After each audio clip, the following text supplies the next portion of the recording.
martes, ¿cómo pasa el tiempo? Bueno, ya estamos en mayo, ¿no? Se me han hecho cortísimos estos días. ¿Será porque estamos nosotros trabajando? Me imagino que en casa les está pasando bastante lento, Helen. Así es, y justamente ayer, Isa, el primer día de la etapa del distanciamiento social, se registró gran movimiento de personas en varios puntos del país.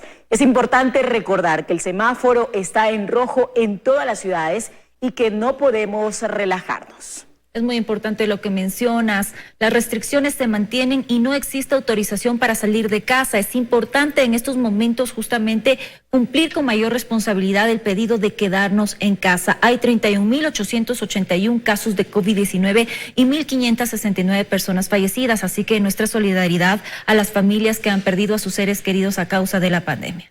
También les recordamos que hoy solo pueden circular los vehículos cuyas placas terminan en 3 y 4.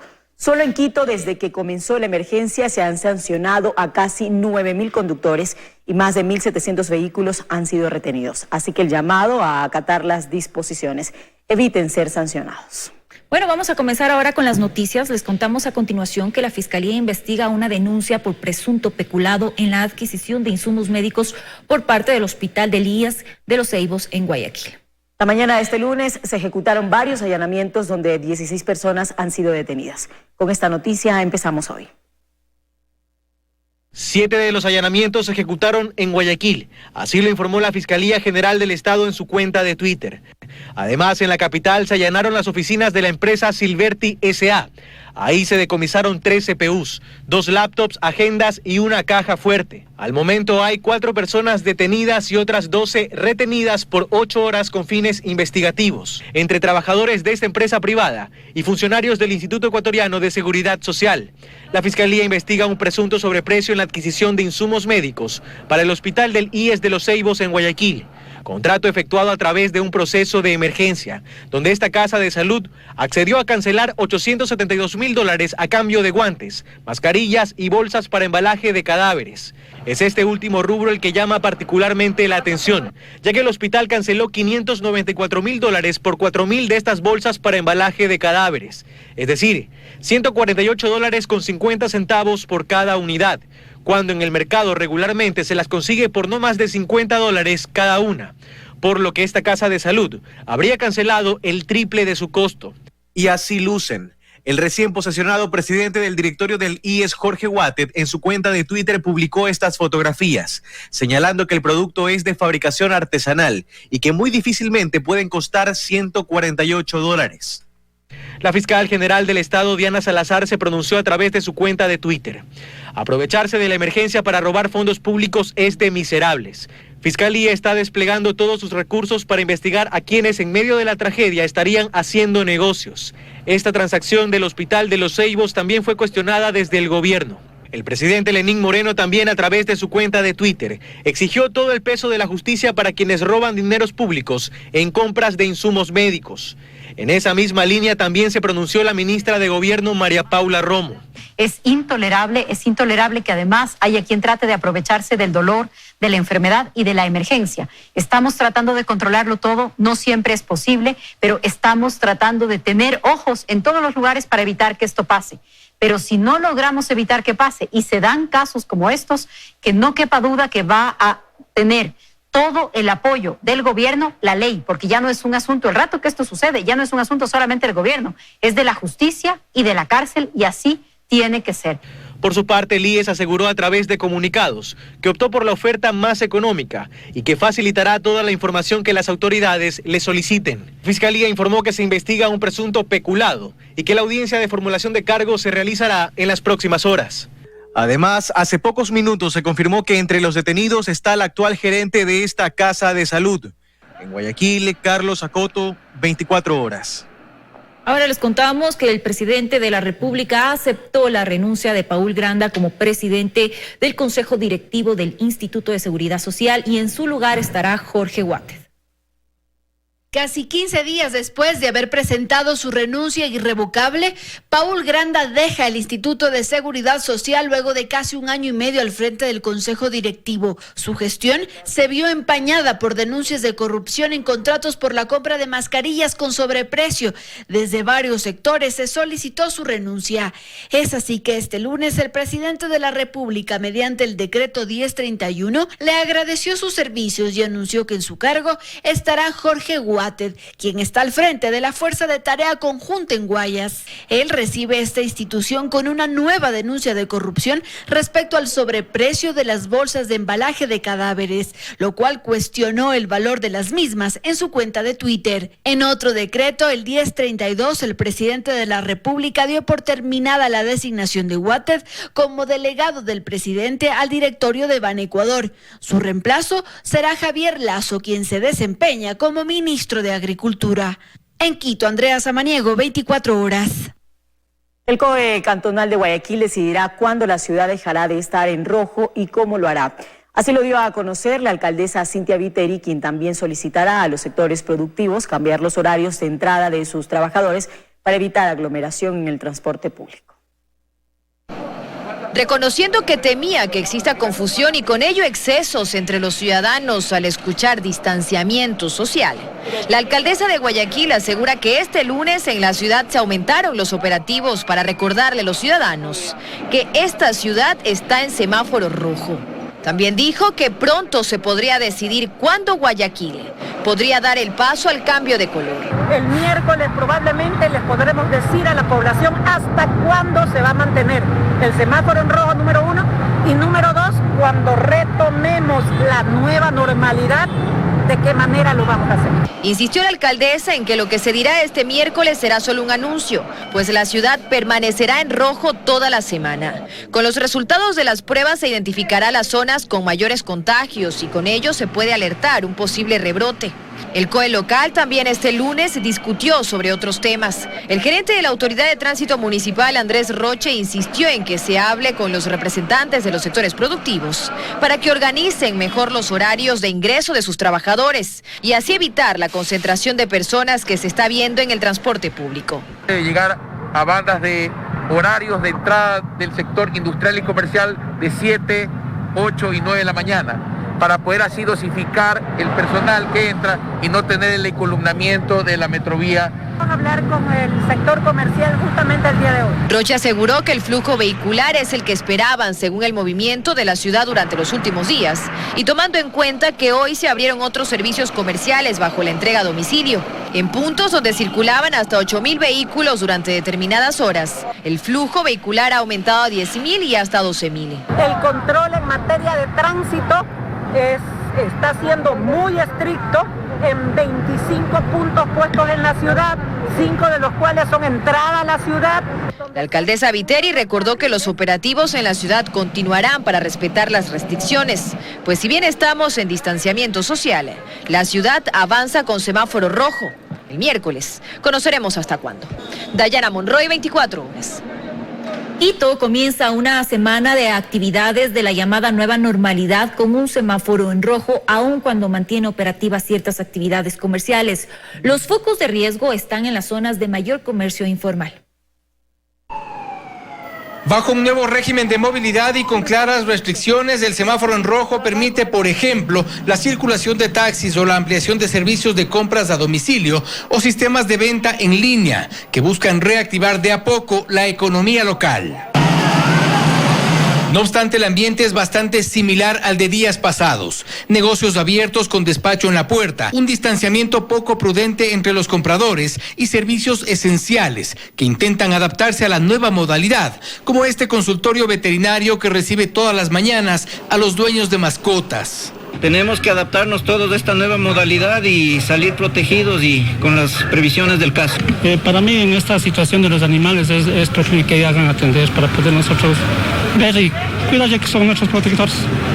Al norte de Quito, en cambio, el semáforo en rojo no ha cambiado el día a día de la gente que circula por las zonas de habitual flujo comercial. Entendemos que tenemos que cuidarnos y todo lo demás, pero también, ¿quién nos entiende a nosotros? En el sector del Comité del Pueblo, es fácil ver las ventas ambulantes y la cercanía entre la gente que quiere trabajar a cualquier precio. Hay que andar viendo dónde ven. Sí, a lo menos yo soy solita, vivo sola. Imágenes que se repiten en varios sectores de tradicional compra-venta de productos. Pero hay otros sectores de la ciudad donde la situación se vuelve algo tensa, pues por un lado está la policía intentando mantener el orden y que se cumplan las restricciones, y por otro, la gente que ya no tiene otra opción sino salir a trabajar y recuperar algo de lo que se ha perdido durante las últimas semanas. Todo esto en medio del latente riesgo de contagio. El control se vuelve difícil. Las ventas deambulan por las calles hasta que llega la policía. Y enseguida regresan. Casi no hay manera de frenar la necesidad impostergable de llevar algo a casa, aún con el riesgo que eso implica, y lo saben. Para poder vivir, para poder comer.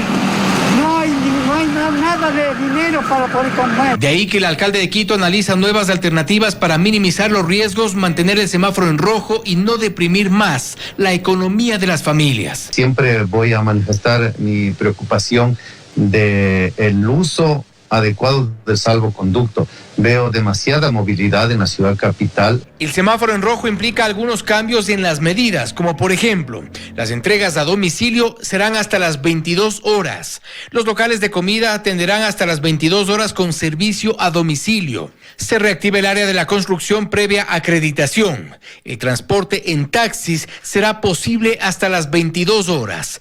Los supermercados y farmacias podrán continuar con su atención al público. No obstante, se mantienen algunas medidas restrictivas, como el toque de queda entre las 14 y las 5 horas, además de la restricción vehicular por placa hasta el momento del toque de queda.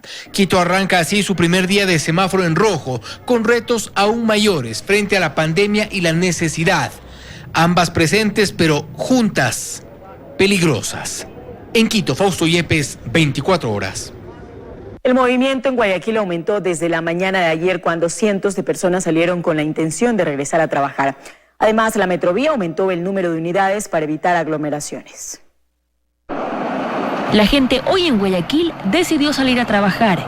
Eso fue lo que se pudo apreciar durante las primeras horas de este lunes 4 de mayo, en esta nueva etapa, la del distanciamiento productivo. Sí, voy a trabajar. En el centro de la ciudad, bastante movimiento, no solo de vehículos particulares, sino también de personas. En una de las estaciones de la Metrovía, la imagen era la siguiente: tan solo un número de usuarios en el interior. Miembros de la policía también se han unido a los trabajos de control en las estaciones de la Metrovía. En este caso, por ejemplo, se ha hecho una fila aparte para que los usuarios puedan mantener su distancia antes de ingresar a la estación. A esto se suma también el aumento de unidades a partir de este 4 de mayo para evitar aglomeraciones. Y aunque las medidas que estaban impuestas se mantienen, el movimiento era mucho mayor que el que se veía la semana pasada.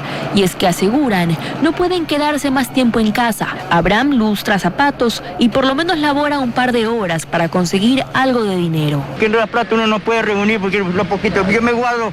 Me hago $3, $4, tengo que irme a las 11, 11:30 ya, pues ya no se hace nada. Sí. De igual manera, en el norte de la ciudad, Juan trata de vender su producto. Ya no queda nada, pero tenemos que trabajar ahorita bastante para seguir saliendo adelante. Y de esta manera se veía la vía a Daule.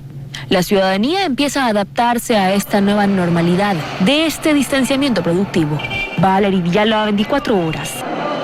Durante el toque de queda, la ciudadanía respetó las disposiciones del gobierno y no salió. Para retomar el comercio, la mayoría de locales informa acerca del envío de productos a domicilio. Además, taxistas y vehículos de distribución de venta podrán circular hasta las 10 de la noche. En pocas horas, este es el contraste del mismo barrio, el Comité del Pueblo, al norte de Quito.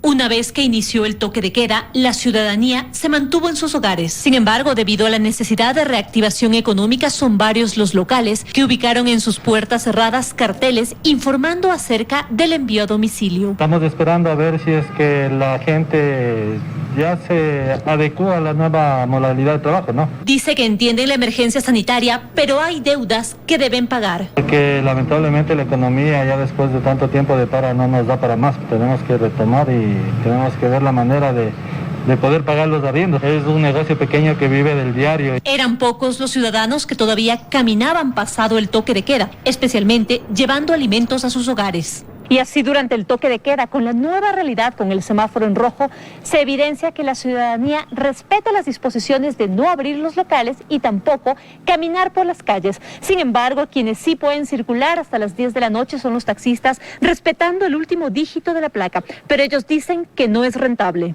Ellos explican que debido a la regulación no hay pasajeros. Sí, mi placa aplica el día de hoy hasta las 10 de la noche, pero ya me voy a la casa, ya que por el motivo de toque de queda no queda mayor gente en la calle. Ahorita después de las 2 de la tarde no hay nada. Uno se da la vuelta de ganas, se da la vuelta a toda la ciudad. En distintas zonas de la capital se encuentran puntos de control donde la policía verifica que los taxis cumplan con las disposiciones. Únicamente con el número, el dígito de placa que corresponde. Asimismo, las unidades que transportan alimentos tienen permiso de transportar la comida hasta las 10 de la noche. Las señores que se transporten en el taxi también deben poseer el salvoconducto. Ya la mayoría de los taxis que circulan tienen una lámina de seguridad para evitar el contacto con el pasajero. Tiene su seguridad y me está haciendo un servicio a mí. Esta es la nueva realidad pasadas las 14 horas con el semáforo en rojo. En Quito, María Gracia Costa, 24 horas. 7 de la mañana, 50 minutos. En Guayaquil, los repartidores de aplicaciones móviles están de acuerdo con la ampliación del horario de entregas a domicilio. Sin embargo, los taxistas aseguran que no les resulta económicamente por el toque de queda y que por eso piden al COE habilitar un día más para poder circular.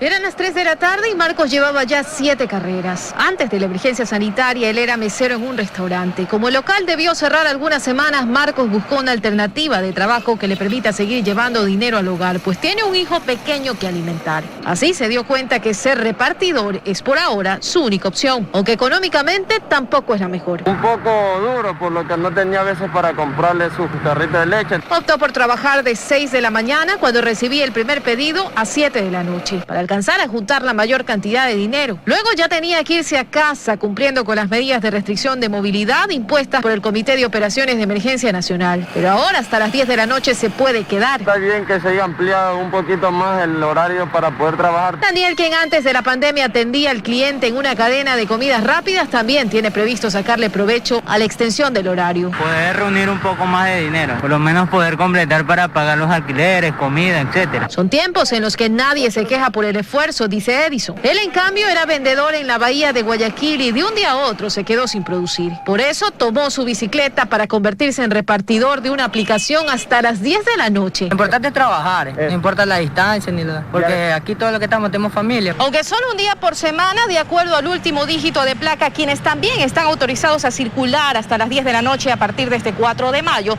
son los taxistas formales, aunque para ellos esta extensión del horario no resultó tan rentable. En la mañana se movió, pero ya hasta las 2 de la tarde y ahorita usted ve, no hay absolutamente nadie en la calle. ¿De qué nos sirve a nosotros andar rodando si no hay personal? Ciudad fantasma, yo ya me voy de alzada nomás. Por eso la Fuerza Amarilla considera que para ellos debería ser otra la opción. Nos dieran otro día más para poder, qué sé yo, recompensar algo. Hubo chance de que era lunes y viernes para el número de mi placa. Un solo día para aguantar lo que se debe de comprar en la semana en la casa, no sirve, es muy poco. Luisa María Heredia, 24 horas. La fuga de un paciente con COVID-19 del Hospital Vicente Corral Moscoso de Cuenca provocó alarma. El hombre fue dado de alta hospitalaria el sábado pasado, sin embargo, sus familiares no lo retiraron, lo que al parecer provocó su desesperación. Gran alarma provocó la mañana de este lunes la presencia de una persona en medio de la calle y con bata quirúrgica. Ocurrió en el sector de las Herrerías en Cuenca. Se trató de un paciente COVID positivo que fugó del Hospital Vicente Corral Moscoso. Él estuvo aquí desde el 20 de abril. Él estuvo ingresado desde el 20 de abril hasta el día de hoy. 2 días atrás, es decir, el día sábado ya fue dado de alta. Pero por la situación familiar, la solicitud de la familia de tener un espacio para él es lo que le retiene en esta unidad hospitalaria. Caso contrario, él hubiera estado en su casa ya desde el día sábado tranquilamente. Tras ser abordado y estabilizado por los galenos del hospital, el hombre de 47 años que ya recibió la alta hospitalaria fue trasladado a su vivienda. El familiar, ya consciente de la situación, más bien firma el documento y se lo lleva a su domicilio, conjuntamente con un médico familiar y un psicólogo del distrito de salud correspondiente. Esperamos que no se vuelva a suceder porque esto a nivel ciudadano llama la atención. Hasta este punto logró llegar el ciudadano. Debido a su condición, este lugar y las calles adyacentes tuvieron que ser desinfectadas. Tuvimos que asistir de manera emergente y hemos estado toda la mañana hasta este momento haciendo la desinfección, la sanitización en este sector, coordinando tanto con la policía como los directivos de acá del barrio Las Herrerías. Tuvimos que suspender lo que salíamos a otras parroquias, pero no importa, este es un tema emergente y también hicimos alrededor del Hospital Vicente Corral Moscoso. En Cuenca, Iván Rodríguez, 24 horas. Más de 2.300 casos de COVID-19 incrementaron en el país. Según el COE Nacional, el lunes se registraron 31.881 casos confirmados y 34.279 los descartados. Además, hay 1.569 personas fallecidas con diagnóstico confirmado. El gobierno dio a conocer las cifras de COVID-19 en Ecuador mediante el último boletín del Comité de Operaciones de Emergencia. La cadena tendrá lugar únicamente en la tarde. Según la información entregada, al momento el país tiene 31.881 casos positivos confirmados, 22.981 mediante pruebas PCR y 8.900 por pruebas rápidas. El número de casos descartados asciende a 34.279. En cuanto a los fallecidos, el gobierno registra 1.569 personas fallecidas con diagnóstico confirmado y 1.336 por posible COVID-19. De los fallecidos confirmados, alrededor del 44% están en la provincia del Guayas. En total se han realizado 80.171 pruebas. E informa además el COE que 2.036 personas recibieron el alta hospitalaria y 6.261 el alta epidemiológica. En Quito, María Gracia Costa, 24 horas. La Policía Nacional toma medidas para el cuidado de la salud de los efectivos de la institución. Existen algunos uniformados contagiados con COVID-19. El comandante Patricio Carrillo se refirió a la situación en una entrevista en nuestra emisión estelar. Escuchemos. Tratamos de mantener grupos pequeños, células de trabajo pequeñas, en donde la posibilidad de contactos son en grupos reducidos, de tal manera que si alguien sale confirmado, nosotros tengamos que hacer un aislamiento de un menor grupo de compañeros y así podamos tener una capacidad instalada, una capacidad institucional que pueda cumplir con todas nuestras obligaciones. Nosotros tenemos en aislamiento obligatorio dentro de un cerco epidemiológico a 1.479 compañeros. Tenemos 324 compañeros confirmados y quienes están en el cerco epidemiológico es los que han tenido contacto con aquellos que se ha confirmado. Hemos recuperado, se encuentran en tratamiento 314 también, en tratamiento médico de recuperación de ellos. Ya han salido alrededor de 30 compañeros. Tenemos desafortunadamente que comunicar el fallecimiento de 18 compañeros, 7 de ellos confirmados con coronavirus y 11 bajo sospecha y que por los síntomas podemos nosotros decir que fueron también infectados por el virus. La Secretaría Nacional de Educación Superior reanuda el proceso de acceso a las universidades públicas correspondiente al primer semestre de 2020. Los jóvenes que estaban a la espera de la asignación de una de las 5 carreras a las que postularon podrán acceder al cupo vía internet o mensaje de texto.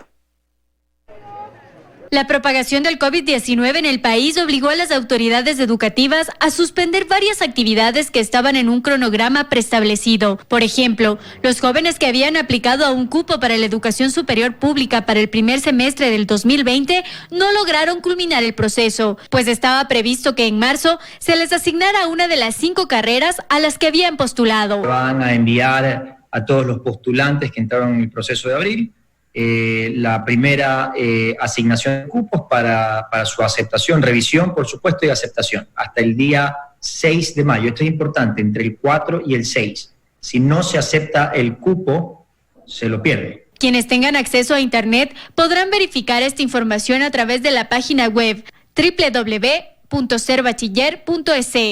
Mientras que para los jóvenes de sectores vulnerables en donde no exista conectividad, la información llegará a través de un mensaje de texto. Antes que hayan postulado, para que estén pendientes del número telefónico que pusieron al momento de postular en la aplicación. Quienes no hayan recibido un cupo en esta primera fase podrán esperar al 10 de mayo. Si hubieren cupos que no son aceptados, esos cupos se reasignan en este primer proceso de postulación y luego vuelven a asignarse de acuerdo a los puntajes y sale el nuevo proceso de aceptación entre el 10 y el 11 de mayo. Una vez realizado este proceso, los jóvenes deberán estar pendientes de las disposiciones de cada universidad para el inicio del semestre y los cambios a los que podrían estar sujetos por causa de la pandemia. En Quito, Belén Merizalde, 24 horas. 8:02 a.m. Reducción del salario de rectores, disminución del personal administrativo, viajes y viáticos, plantea el secretario de Educación Superior para asimilar la reducción del 10% en el presupuesto de las universidades. Las autoridades de estas instituciones educativas rechazan el recorte. Ya se anuncian plantones de estudiantes y personal administrativo, demandas de inconstitucionalidad y otras medidas por parte de algunas universidades públicas del país en rechazo a la reducción de alrededor de $100 millones a su presupuesto anual. Hay un malestar extenso en la Universidad Ecuatoriana. Este no es un asunto de la Universidad Central, es de toda la universidad pública y también de las universidades cofinanciadas. Hay una movilización. Ojalá el gobierno revise la medida. Si se quiere evitar estas reclamaciones, la sensatez y la ponderación tienen que venir de las autoridades del gobierno. Y asegura que la decisión del gobierno se contrapone al compromiso de aumentar la oferta educativa y que afecta también a la salud, dice Sempertegui. Tendríamos nosotros que retirar a nuestros médicos de posgrado porque no podríamos pagar a sus tutoras. Deberíamos retirar a nuestros internos rotativos del último año de las carreras de medicina, obstetricia y enfermería porque no podríamos pagar a sus tutores. En definitiva, tendríamos que cerrar las carreras del área de la salud. No solo eso, tendríamos que cerrar el acceso de los bachilleres. No es el momento de chantajear, es el momento de proponer.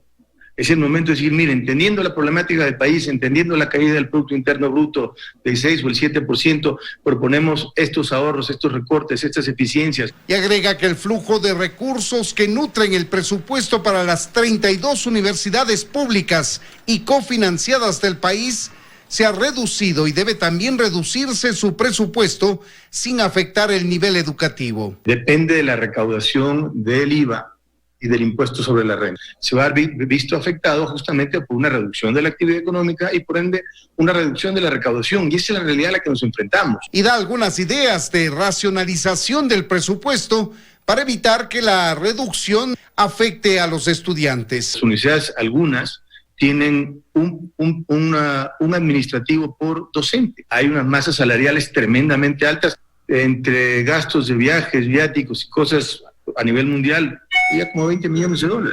¿Cómo podemos ofrecer nosotros esta modalidad en línea virtual si toda nuestra estructura de organización se echa a pique, puesto que no disponemos de presupuesto para pagar a los profesores? Son las repercusiones económicas de la crisis sanitaria generada por el coronavirus. En Quito, Freddy Paredes, 24 horas.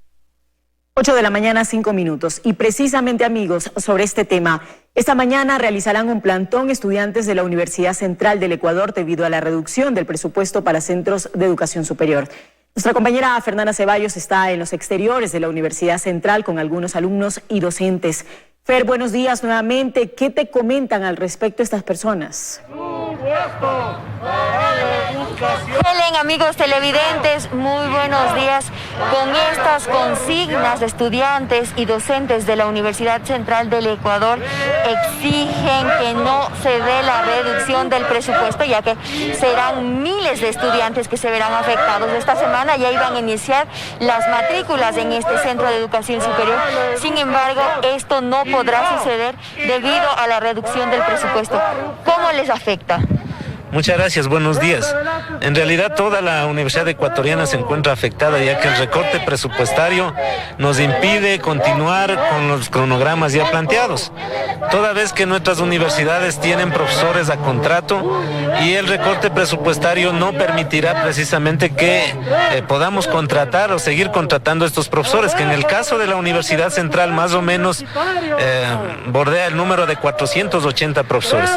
Esto debido a que en los años anteriores hubo una masiva jubilación de los profesores y los procesos de concursos han venido siendo de a poco, que no han podido llenar esas plazas. Entonces, el día de hoy nosotros tenemos un alto número de contratos que significa que los estudiantes puedan efectivamente tener las clases, sean en línea o presenciales.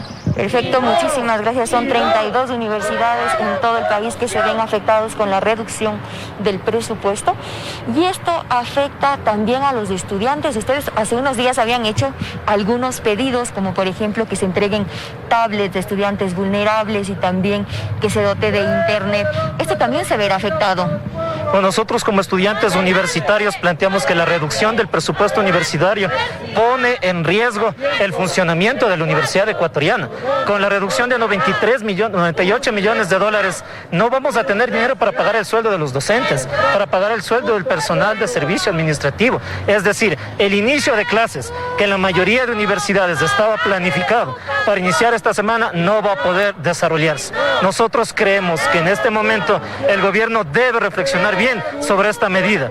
Nosotros exigimos al gobierno de Moreno y de Martínez que restituya de manera inmediata el presupuesto para la universidad, que se priorice la defensa de la vida, que se priorice la salud y la educación y que no se priorice pagar la deuda externa. Se realizará un plantón a las 9 de la mañana en este mismo punto. En otros han hablado ya con representantes de otras universidades. ¿Qué es lo que se plantea? Bueno, a nivel nacional, la Universidad Ecuatoriana en este momento está unificada en defensa de la educación superior pública. Estamos unificados en defensa del presupuesto para la universidad. No puede ser posible que habiendo tantas necesidades y tantas demandas del movimiento estudiantil y de los docentes, hoy se reduzca el presupuesto universitario para priorizar el pago de la deuda externa. Hoy, a las 9 de la mañana, todos los sectores están convocados para rechazar. No tenemos otra forma. El gobierno no quiere escuchar al movimiento estudiantil, a los docentes, no quiere escuchar a la Universidad Ecuatoriana. Hoy a las 9 de la mañana nos concentramos en varias universidades a nivel nacional en rechazo a esta medida. Perfecto, muchísimas gracias. Ya escuchamos, Helen, amigos televidentes, a los estudiantes y también a los docentes de la Universidad Central del Ecuador. Cuentan cómo se verán afectados en el pago de docentes y también de todos los trabajadores y en el apoyo que se daría a los estudiantes más vulnerables. Regresamos contigo, María Isabel, con más información. Muy buenos días. Muchas gracias, Fer. Estaremos pendientes entonces de esta convocatoria que se realizará durante la jornada de hoy. Son las 8 de la mañana con 9 minutos. Continuamos con más. La pandemia del coronavirus sin duda marcará un antes y un después en la forma de convivencia en las ciudades. Por ello, el municipio de Quito trabaja ya en un plan post-cuarentena que definirá los protocolos que se deberán aplicar para retomar las actividades en Quito. Así que vamos a conversar en este momento con Guillermo Abad, secretario de Movilidad, sobre cómo va a operar el transporte público una vez que comience la llamada nueva normalidad.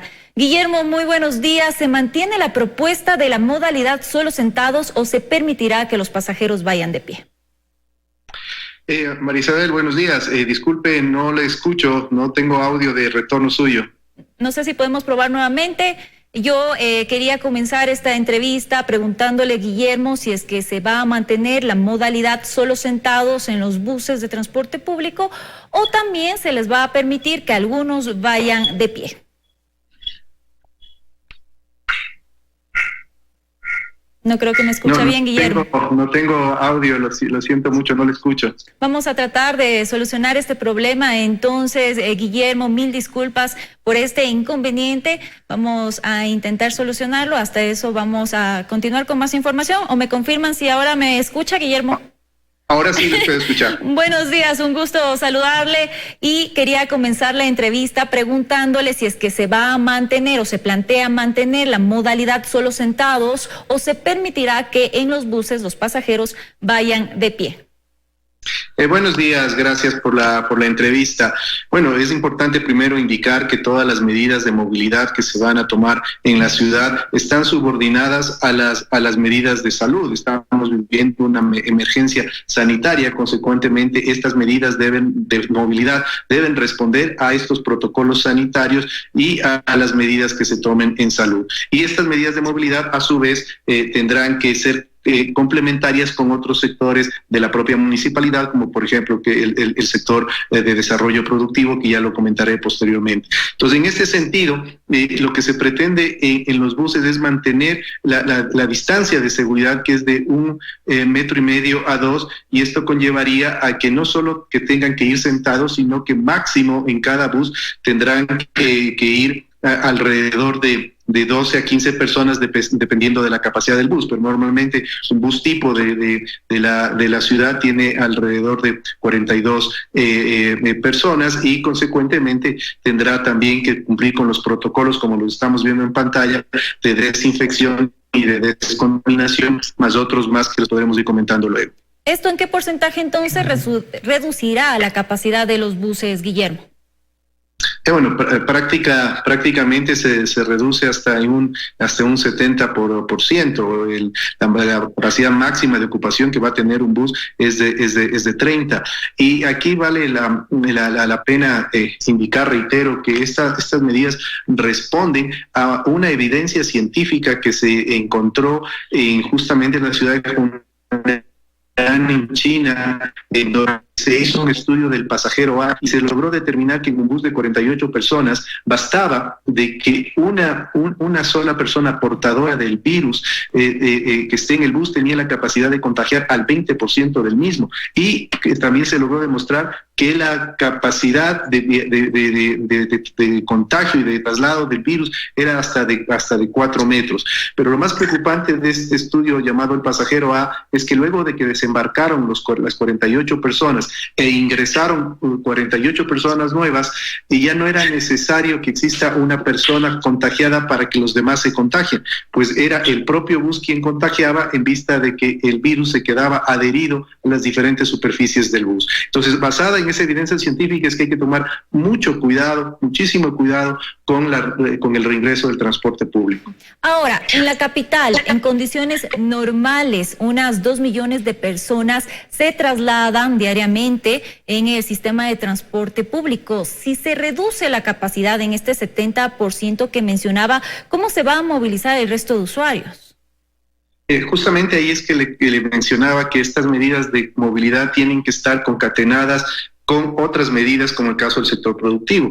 Y lo que hemos planteado en conjunto con la Secretaría de Desarrollo Productivo y con las diferentes cámaras de industrias, comercio, inclusive de la construcción, es segmentar las actividades económicas, laborales y productivas, y de igual manera los horarios. ¿Esto qué quiere decir de manera fácil? Que no todos vamos a entrar a la misma hora a trabajar, ni todos vamos a salir a la misma hora, ni tampoco todos vamos a entrar en el mismo periodo de tiempo, sea en la misma semana o inclusive, quién sabe, hasta el mismo mes. Entonces ahí reducimos sustancialmente la demanda y mantenemos un flujo constante de pasajeros, pero ya durante el día, y evitamos las horas pico donde se dan mayores aglomeraciones. Pero esto también va acompañado de otras medidas, como por ejemplo que los empleados de las empresas públicas como privadas, estamos pidiendo a los empleadores que contraten buses de transporte institucional o escolar, que también se los conoce, para que trasladen a sus pasajeros desde su casa hasta el trabajo. Y esto tiene un objetivo no solo también de movilidad, sino también sanitario, porque ahí vamos a tener la cadena de custodia sanitaria del trabajador, y vamos a garantizar que sale desde su casa y llega al trabajo, donde hay otras medidas de protocolo sanitario. Entonces así no les dejamos en el abandono, en el momento de desplazamiento desde su trabajo hacia su casa, si es que no tuviera este transporte. Eso también nos ayuda a descongestionar la las vías en temas de tráfico, que nos permite a su vez tener carriles exclusivos para el transporte público y nos ayuda a bajar la demanda del transporte público también. Bueno, según lo anunciado por el alcalde de Quito, el municipio subsidiará el servicio mientras dure la emergencia, porque en estas condiciones que menciona Guillermo no será rentable. ¿A cuánto asciende el monto de compensación y de dónde se obtendrán estos recursos? Como la oferta va a disminuir, pero como la demanda va a disminuir, entonces la oferta tiene que ser proporcional a esa demanda. Para poner un ejemplo también sencillo, si nos imaginaríamos, tan solo como un ejemplo, que la demanda es de 100 personas y cada bus lleva máximo 10 personas a 12 personas, necesitaríamos 10 o 12 buses, a lo sumo. Entonces, solo a estos buses se les va a subsidiar, no es necesario subsidiar a los 3.000 buses de Quito, sino a los buses que realmente se van a utilizar para satisfacer esa demanda. Consecuentemente, va creciendo la demanda, va creciendo la oferta, y irá creciendo el subsidio, hasta un punto en el cual tengamos ya que tomar una medida adicional, que seguramente sería poner una tarifa, porque con 10 personas no es rentable, no se puede tener los ingresos que puede mantener a la unidad, es decir, hay un desequilibrio económico severo porque se reduce sustancialmente la cantidad de pasajeros y obviamente los costos se mantienen, y por esa razón es la decisión del subsidio, pero reitero, es un subsidio porcentual y progresivo dependiendo de la oferta que se le dará a la demanda exigida para esos días. Pero ¿cómo se escogerá entonces los buses que van a operar? Porque esa es una de las principales preocupaciones que tienen los transportistas.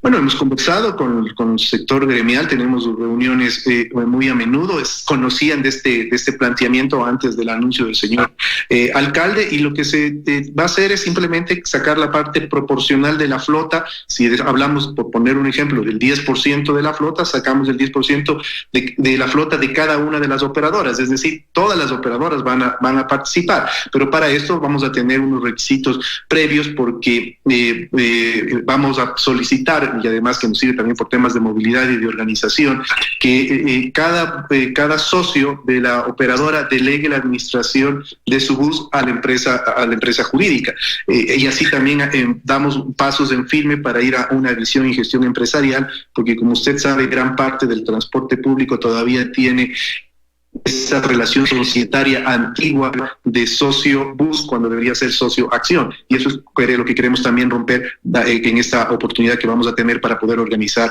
de mejor manera internamente y societariamente hablando a las operadoras. Ahora, Guillermo, aquí una precisión, ¿el pasaje será gratuito entonces para los usuarios, y por qué se tomó esta decisión de que el municipio asuma todo el valor? Porque al existir un desequilibrio financiero en el negocio, porque es evidente hacerlo, el querer implementar una tarifa de 25 centavos para que se transporten 10 personas, no era viable, era un desequilibrio financiero muy alto. Tampoco queremos decir que vamos a subsidiar a los 3.000 en la primera fase, porque no vamos a necesitar tantos buses. Entonces, por eso lo estamos haciendo de manera porcentual y progresiva. Dependiendo de la cantidad de demanda que se necesite, se va a ir haciendo la oferta de los buses, y creo que esto también tiene otra connotación. Una, que los duros momentos en los que están viviendo los ciudadanos por no tener recursos económicos puede serles de una ayuda el que no paguen, primero. Y segundo, lo que es lo más importante, todos los componentes del transporte público son susceptibles de contagio, no solo el bus, no solo las terminales, no solo las paradas, no solo las estaciones, sino también el efectivo, el circulante, que es para pagar el pasaje. Entonces también eliminamos el pasaje, y vale la pena decir e indicar que en esta semana la Secretaría de Movilidad emitirá ya la autorización para que la empresa del metro y la empresa de pasajeros, así como los señores transportistas, ya puedan adquirir sus sistemas de recaudo. Hemos trabajado todo un año cambiando la nota técnica justamente para que poder ahora ofrecer la posibilidad de que tengan varias alternativas tecnológicas para poder hacer ese pago. Ahora, Guillermo, ¿qué va a pasar con las restricciones de movilidad para los vehículos particulares? ¿Se van a mantener como hasta ahora o va a haber algún cambio, alguna variación en este sentido? Bueno, los propios semáforos dados por el COE Nacional ya establecen las restricciones vehiculares. En el caso del semáforo rojo y amarillo se mantiene la restricción vehicular de 2 placas que pueden circular por día, y en el verde iremos a un par impar. Aquí también hay que tomar en cuenta que esta medida que es de movilidad está subordinada a una medida de salud, porque como ya lo mencioné en este estudio que se hizo en Hunan, en China, el virus tiene la capacidad de adherirse a muchas superficies, y una de las superficies a las cuales se adhiere es justamente a lo de los vehículos. Entonces, si nosotros tenemos muchos vehículos circulando, quiere decir que tenemos muchas probabilidades de que el virus también se movilice en el propio vehículo. Pongo un ejemplo que también se lo ha visto ya con evidencia científica. Uno puede dejar su vehículo estacionado en algún lado, va a algún comercio, en el caso nuestro va a un mercado. Quizás nosotros estamos con todas las protecciones, pero alguien se acercó al vehículo, topó la ventana, topó la manija, topó una agarradera y ya le dejó el virus ahí. Y luego, al nosotros regresar, transportamos el virus en el propio vehículo. Entonces también es una medida sanitaria también. Pero la idea es motivar el uso del transporte público, motivar el uso en cambio de vehículos particulares o tal vez de vehículos alternativos como la bicicleta. Lo que pretendemos principalmente es dosificar la movilidad, es decir, en el caso de las empresas, segmentando los horarios, segmentando las actividades y teniendo un transporte institucional que permita que los pasajeros vayan a través de estos transportes institucionales a sus trabajos. Ahí disminuimos el uso del vehículo particular. Dar las facilidades en base con el transporte público, y sí, como usted bien lo ha dicho, también motivar al uso de transportes que hoy se los llaman alternativos, pero queremos que sean transportes masivos en el futuro, y por eso es que estamos implementando ya en la ciudad de Quito 63 kilómetros de ciclovías con todas las garantías, con todas las seguridades, con carriles segregados que van a permitir que la gente pueda utilizar su bicicleta, y que los que somos ciclistas novatos, que no somos ciclistas urbanos, tengamos la tranquilidad al ver una ciclovía segura que podamos utilizar. Bien, es importante entonces conocer estos protocolos para saber cómo actuar una vez que la ciudad cambie de color de semáforo. Muchas gracias, Guillermo, por su tiempo.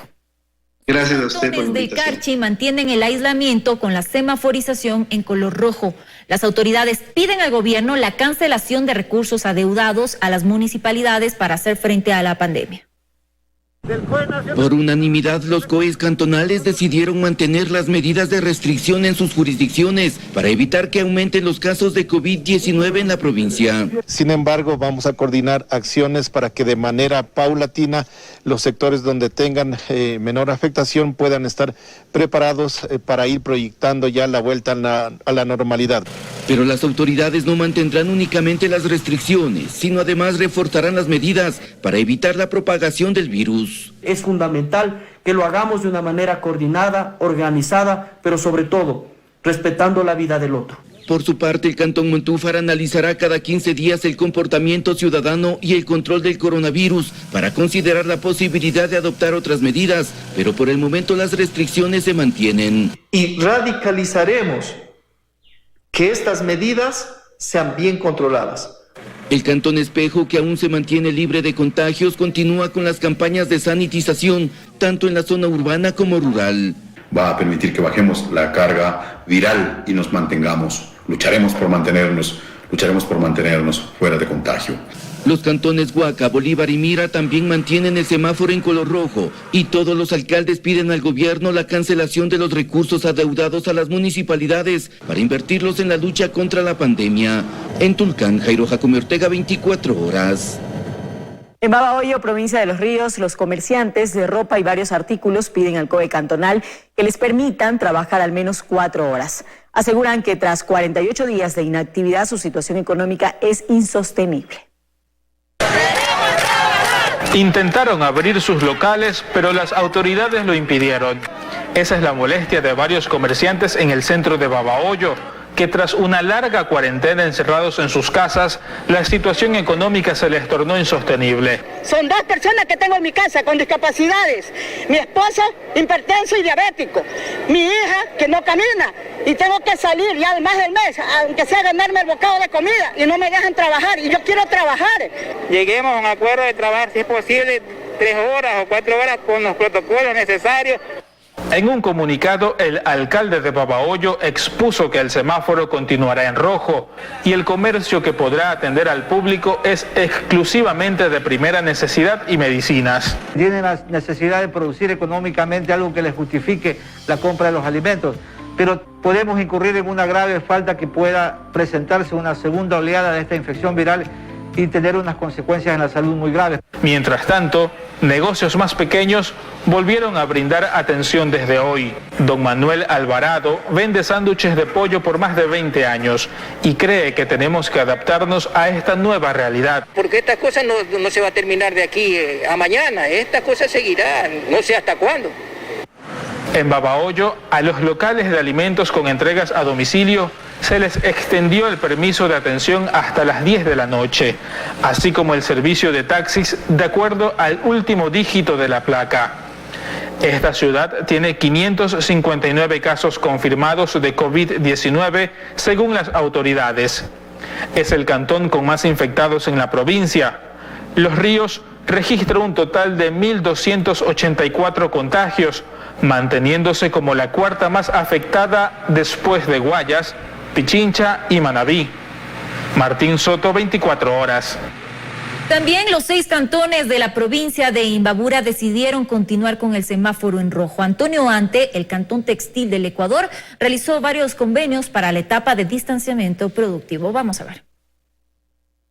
Imbabura desde este lunes 4 de mayo continuará con semáforo en rojo, decisión adoptada por los 6 alcaldes de la provincia. En una entrevista concedida por Rolando López, alcalde de Antonio Ante, explica algunas resoluciones. Hemos tenido reunión con los alcaldes de la AME Regional 1, de Esmeraldas, Carchi, Imbabura y Sucumbíos, y hemos llegado a la conclusión de que esas competencias le compete al gobierno central y hemos tomado la decisión de seguir en semáforo en rojo hasta que el gobierno central, a través del Ministerio de Salud Pública y del COE Nacional, así lo decida. Además, con un convenio interinstitucional de la Alcaldía de Antonio Ante y la Universidad Técnica del Norte, se busca identificar los focos de contagio más importantes en Imbabura. Nosotros contamos con la Facultad de Ciencias de la Salud, con las carreras de Medicina, Enfermería, Fisioterapia, también las facultades de Ingeniería Aplicada, y hemos desarrollado también a través de un proyecto de investigación con un grupo de matemáticos una modelación y un modelo adaptativo para predecir la pandemia a nivel nacional y particularmente en la provincia de Imbabura. Cada viernes el COE cantonal evaluará la vigencia o cambio de color en el semáforo de la nueva etapa de distanciamiento productivo en nuestro país. Hay que agradecer siempre la disciplina en su gran mayoría de personas,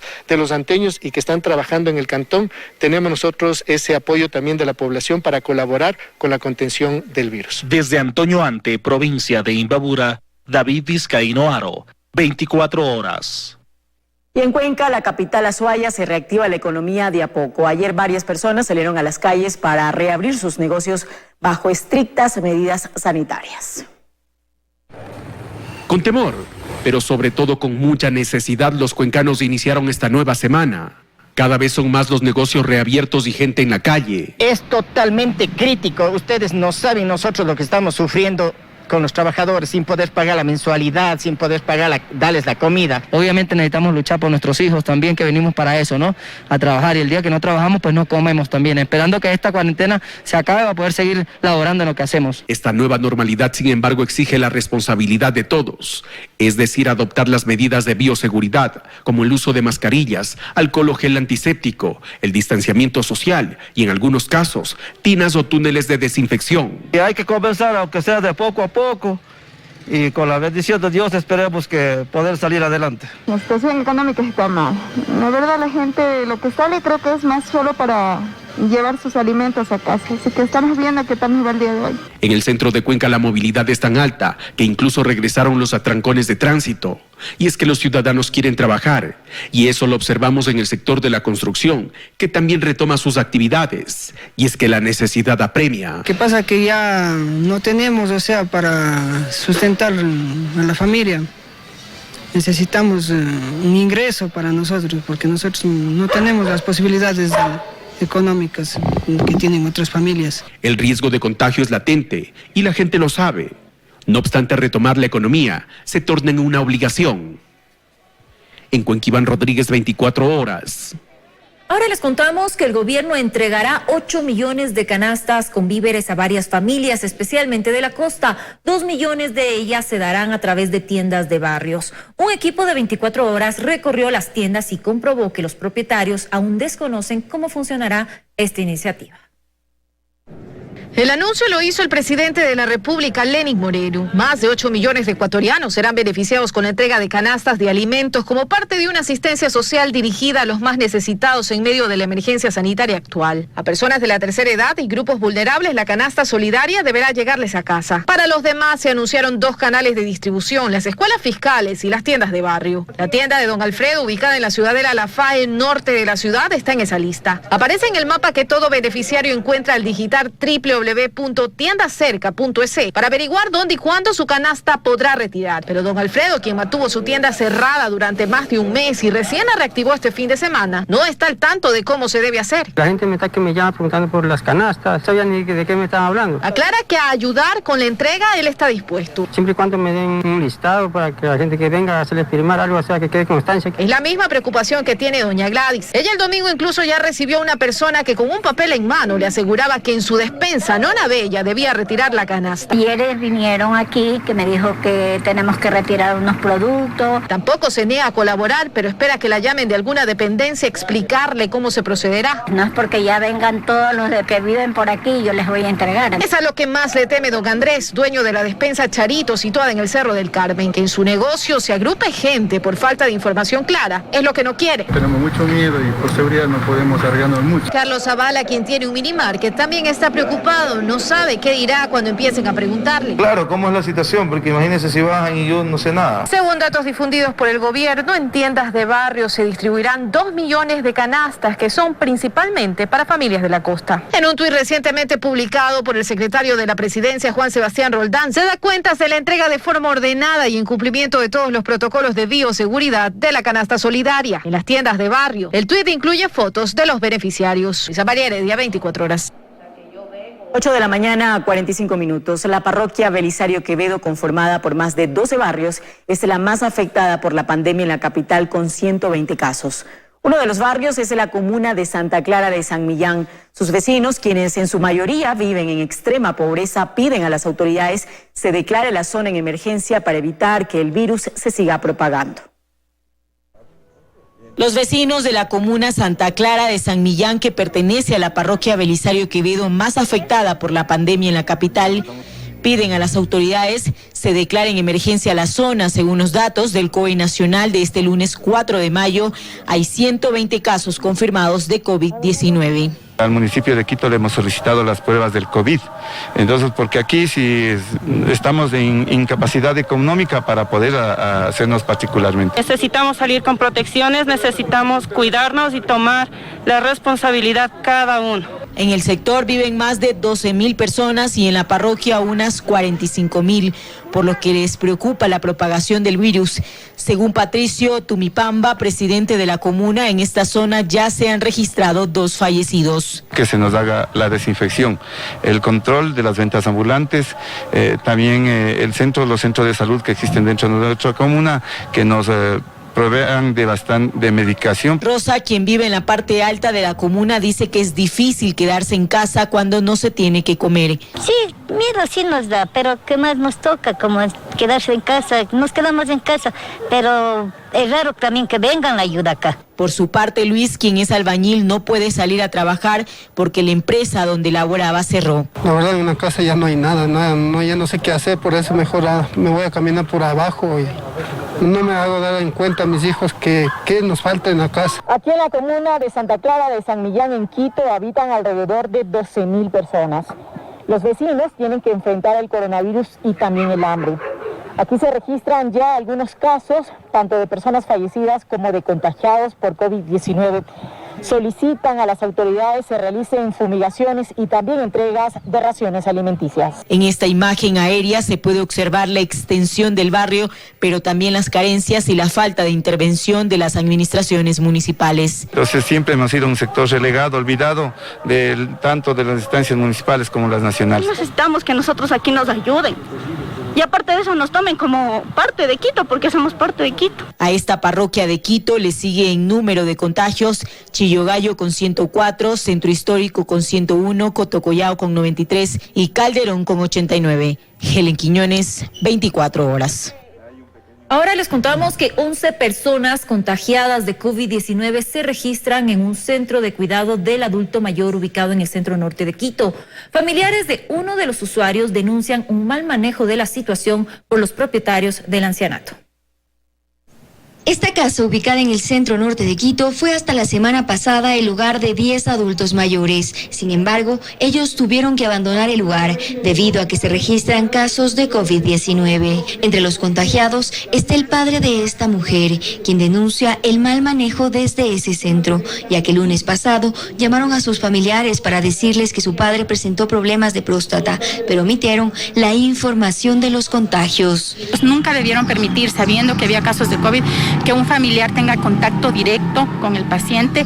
El manejo fue muy negligente y la manera de ocultar y no advertir es lo que más me molesta. Son un total de 11 contagiados entre adultos mayores y personal administrativo, como la directora y sus hijos, quienes pese a dar positivo, acudieron al centro violando el aislamiento. Nosotros nos hemos comunicado con los hijos, con todos, sino que en el caso del señor, ninguno de los hijos quería hacerse cargo, al menos la persona, la hija que usted hace referencia de la misma, nunca le dio un vaso de agua. Ellos son más culpables de nada porque ellos tenían que haber velado por sus padres. A la denuncia también se suman los vecinos de la zona, quienes están preocupados. La mayoría son personas que ya tienen su edad y tienen miedo, ¿no? De que, como le comento, que la ropita y todo eso habían sacado, la habían botado en el contenedor sin tener precaución de que vienen por aquí personas y que reciclan. Al momento en el centro solo permanece una adulta mayor,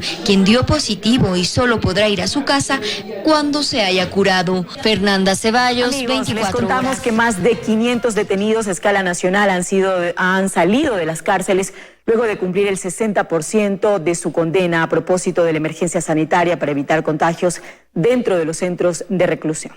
Bueno, justamente ahora les contamos la historia de Luis, quien se acogió al beneficio de la prelibertad. Con esta historia nos estamos despidiendo y por supuesto deseándoles que tengan un excelente día.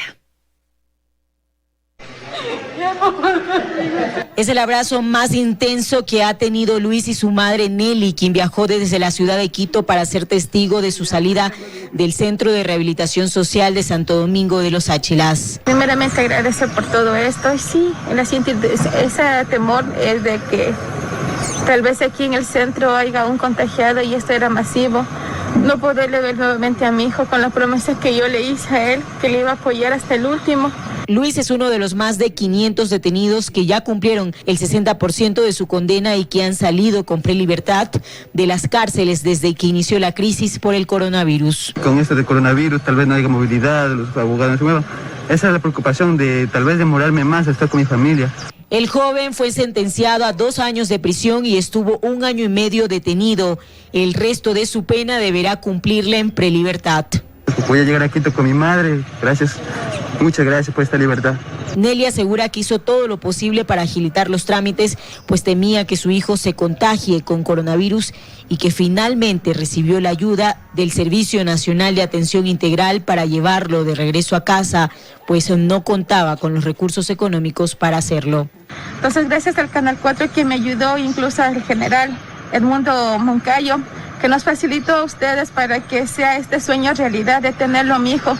Ahora, al igual que Luis, las personas sentenciadas que se acogieron a este beneficio deben presentarse periódicamente ante una autoridad judicial. Para eso, el Consejo de la Judicatura habilitó ventanillas específicas en las unidades de flagrancia que operan a escala nacional. Helen Quiñones, 24 horas.